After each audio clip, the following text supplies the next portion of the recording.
रेखा शुक्ला और आप देख रहे हैं रियल न्यूज। आइए रुक करते हैं आज की ताजा तरीन बड़ी खबरों की ओर। उधम सिंह नगर जनपद की बाजपुर विधानसभा क्षेत्र तथा काशीपुर में से मात्र 8 किलोमीटर की दूरी पर सुल्तानपुर पट्टी इलाके में अवैध खनन की तस्वीरें कैमरे में कैद हुई है।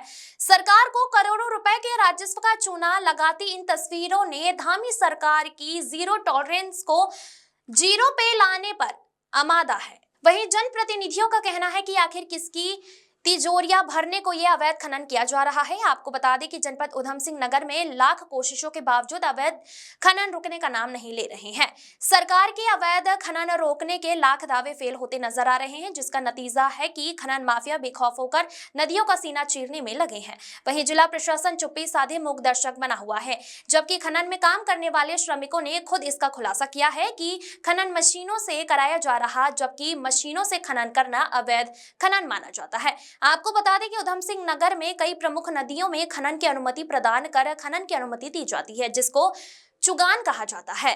लेकिन चुगान की जगह खनन माफिया मशीनरी का इस्तेमाल करके खनन के मानकों की धज्जियां उड़ाते हुए नजर आ रहे हैं। लेकिन जिला प्रशासन की चुप्पी कहीं न कहीं जिला प्रशासन की संलिप्तता भी दर्शा रही है। बताते चले कि जनपद की कोसी नदी, जो कि जिले के सुल्तानपुर पट्टी क्षेत्र में है, इस क्षेत्र में एक दशक से खनन कारोबार किया जाता है।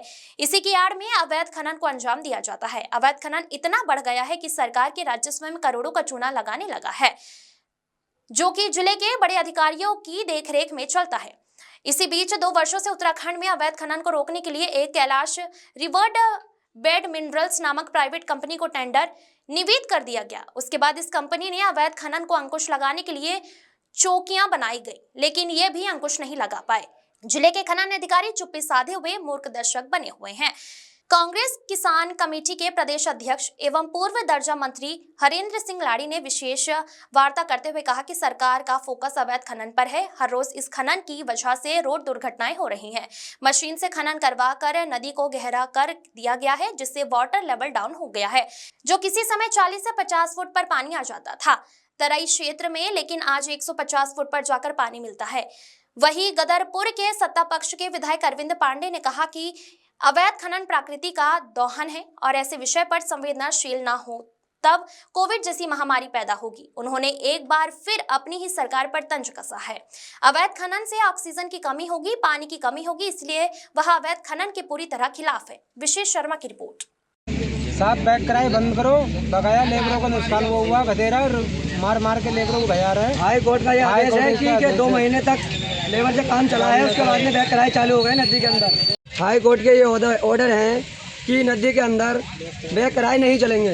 ये हमारे सभी भाई हैं, मजदूर आदमी हैं, ग्राम रामजीवनपुर के भी हैं, कुछ जो है यूपी साइड से भी हैं, बाहर के भी हैं। सभी भाई यहाँ पे काम करने के लिए आए हैं। 2 महीने यहाँ पे काम सही चला था और अब जो है कोई भी काम नहीं कर रहा। लेबर वाले सब यहीं पे खड़े हैं, बैक कराए चल रहे हैं टोटल यहाँ पे, और कोई बंदा यहाँ पे लेबर वाला काम नहीं कर रहा है। कुछ बंदे ऐसे हैं भूखे प्यासे हैं जो अपने कमरों में पड़े हैं।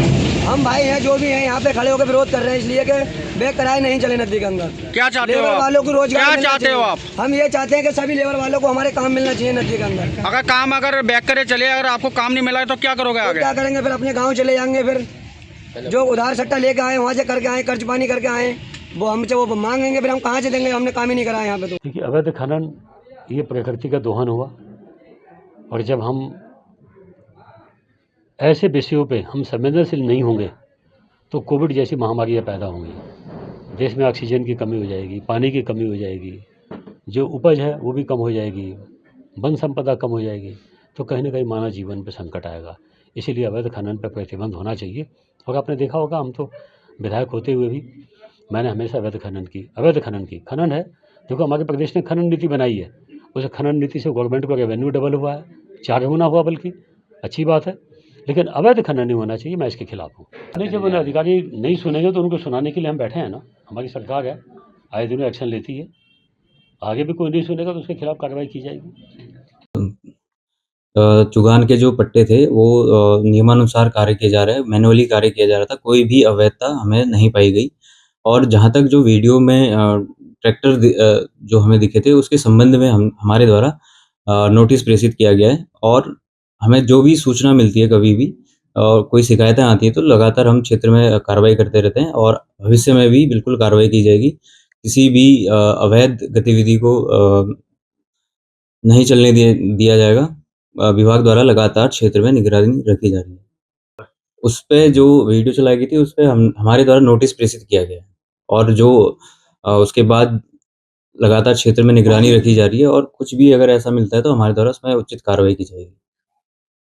नहीं, उसको जो वीडियो में ट्रैक्टर के संबंध में, तो उसके संबंध में उससे जवाब माँगा गया है।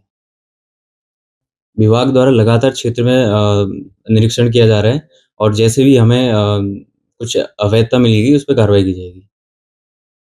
हाँ, किस तरह की कार्रवाई? बिल्कुल, अवैध खनन से राज्य को राजस्व का नुकसान है और तो उसके लिए हमारे द्वारा लगातार निरीक्षण किया जा रहा है और सभी विभाग अपने स्तर से कार्रवाई कर रहे हैं। उसके अलावा हमारे द्वारा ई-चेक गेट की स्थापना भी की गई है, जिसमें ANPR कैमरे लगे हुए हैं, जिससे अवैधता को रोका जाएगा।